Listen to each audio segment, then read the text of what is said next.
ویسے تو اسرائیلی پولیٹیشنز اور ملٹری بڑے بڑے دعوے کر رہے ہیں کہ ہم نے بہت کچھ حاصل کر لیا غزہ کے اندر، اور ہمارا جو آپریشن ہے وہاں پر حماس کے خلاف وہ بڑا سموتھلی چل رہا ہے، کافی ہمیں وکٹریز وہاں پر مل رہی ہیں.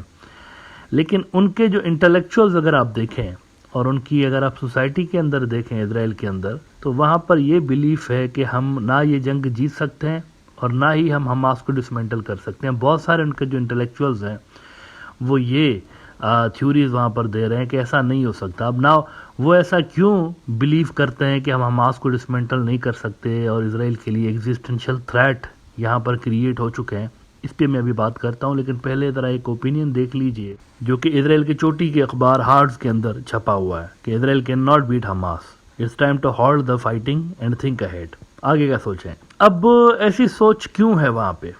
کوشچن ہے نا کہ وہاں پر آخر ایسا کیا ہوا ہے کہ 17,500 فلسطینی جو سیویلینز ہیں وہ شہید ہو گئے ہیں، لیکن پھر بھی اسرائیل کے اندر یہ سوچ ہے کہ ہم یہ جنگ نہیں جیت رہے بلکہ ہار رہے ہیں. یہ جو پرائمری آبجیکٹو ان کا حاصل نہ ہونا، جو ہاسٹیجز کو ریلیز کروانے والا، یہ تو ایک فیکٹر ہے، لیکن اس کے علاوہ بہت سارے ایسے فیکٹرز ہیں جو کہ مجبور کر رہے ہیں اسرائیلی انٹلیکچوئلز کو یہ کہنے پہ کہ آگے کا جو ٹائم ہے وہ ہمارے لیے کچھ زیادہ بہتر نہیں ہے. کریات شمونا ایک شہر ہے اسرائیل کا لبنان کے بارڈر کے پاس، وہاں پر انویژن سے پہلے ہی، حزب اللہ کی انویژن سے پہلے ہی وہ شہر خالی ہو گیا ہے. شہر ہی خالی ہو گیا ہے اور وہاں پر گنے چنے لوگ رہ گئے ہیں. تقریباً 2 لاکھ لوگ وہاں سے نقل مکانی کر کے، مائگریشن کر کے اسرائیل کے مختلف ہوٹلز کے اندر اور اپنے رشتہ داروں کے یہاں رکے ہوئے ہیں. ابھی حزب اللہ نے انویژن نہیں کی، ابھی حزب اللہ اس جنگ کے اندر کودا نہیں ہے، لیکن اسرائیل کے بہت سارے شہر وہاں سے خالی ہو چکے ہیں. تو جب انویژن ہوگی تو کیا ہوگا؟ اور دوسری ایک امپورٹنٹ بات ہے جو کہ اسرائیلی ایکسپرٹس کہہ رہے ہیں کہ پہلے ہم لڑ رہے ہوتے تھے اکا دکا دشمن سے، اکیلے اکیلے لڑتے تھے. کبھی ہماری جنگ ہو جاتی تھی حزب اللہ کے ساتھ، کبھی ہماری جنگ چھڑ جاتی تھی گولان ہائٹس کے اندر سیریا کے ساتھ، کبھی ہماری جنگ چھڑ جاتی تھی حماس والوں کے ساتھ، کبھی اسلامک جہاد کے ساتھ. لیکن وہ کہہ رہے ہیں اب صورتحال یہ ہو گئی ہے کہ ایک وقت کے اندر ہماری جو جنگ ہے وہ تقریباً ساروں کے ساتھ ہی ہو رہی ہے، سب کے ساتھ. ادھر سے ہوتی بھی لڑ رہے ہیں ہم سے، یمن والے ہوتی، وہاں سے ہماری شپنگ لائنز بلاک ہونے کا خطرہ پیدا ہو گیا ہے.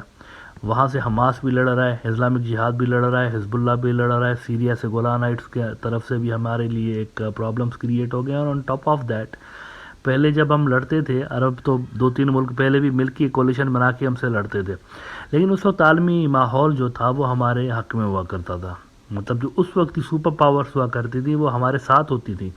آج صورتحال یہ ہے کہ یہ جو فورسز ہم سے لڑ رہی ہیں ان کے ساتھ اصل میں زیادہ پاورفل قوتیں رشیا اور چائنا وہ کھڑے ہوئے ہیں، ڈپلومیٹیکلی، فائنینشلی، مورلی یہ ان کے ساتھ کھڑے ہوئے ہیں. تو اس وقت وہ کہہ رہے ہیں اسرائیلی ماہرین کہ ہمارے لیے ایگزسٹنشل تھریٹ حقیقی معنوں میں کریٹ ہوا پڑا ہے، اور ہمارے اندر بھی کافی ڈیویژنز ہیں. ہمارے پولیٹیشنز جو ایکسٹریمسٹ زائنسٹ حکومت ہے وہاں کی، وہ اور ہماری فوج آپس میں ایک پیج پہ بہت سارے معاملات میں نہیں ہیں. اور پبلکلی ہم نے دیکھا ہوا بھی ہے کہ نیتن یاہو ٹویٹ کرتا ہے فوج کے خلاف، پھر ڈیلیٹ کر دیتا ہے. یہ انپریسیڈنٹڈ ٹائمز ہیں، کسی قسم کی کوئی ہمارے پاس یہاں پہ یونٹی نہیں ہے، بس ایک مجبوری ہے. اس مجبوری نے ہمیں اکٹھا فی الحال رکھا ہوا ہے. اور جو ملک ہمارے ساتھ بھی کھڑے ہو رہے ہیں، امریکہ کی طرف اشارہ کرتے ہوئے وہ کہہ رہے ہیں، تو وہ ملک بھی اصل میں دنیا میں ایون آئسولیٹ ہو رہے ہیں. نیو یارک ٹائمز ایک بڑا ویسٹرن نیوز آؤٹ لیٹ ہے، اس کے اندر تھامس فرائیڈمین، جس کا شمار اسرائیل کے سب سے بڑے جرنلسٹوں میں ہوتا ہے، تھامس فرائیڈمین نے ایک بڑا انٹرسٹنگ اوپینین لگایا ہوا ہے. اس میں وہ 3 فیکٹرز بتا رہا ہے کہ میرے حساب سے 3 ایسے بڑے فیکٹرز ہیں جس وجہ سے اسرائیل کا جو فیوچر ہے اس پہ تھوڑے سے خطرے کے بادل میرے حساب سے منڈلا رہے ہیں. اس میں تو ایک تو یہ بتا رہا ہے کہ نیتن یاہو جو ہے وہ اور فوج ہماری ایک پیج پہ نہیں ہے، یہ اندر سے ہمارے لیے پرابلمز کریٹ کر رہے ہیں. لیکن جو سب سے انٹرسٹنگ اس کے اوپینین کا حصہ لگا ہے، کہتا ہے I have never been to this Israel before، ایسا اسرائیل میں نے زندگی میں نہیں دیکھا. اور جو 3 مسائل اس نے گنوائے ہیں کہ 3 سب سے بڑے پرابلمز ہمارے لیے کریٹ ہو گئے، ان میں یہ والا دیکھیے. پہلا والا کہتا ہے کہ first, Israel is facing threats from a set of enemies who combines a medieval theocratic world views with 21st century weaponry and are no longer organized as small bands of militiamen but a modern armies with brigades, battalions, cyber capabilities, long range rockets,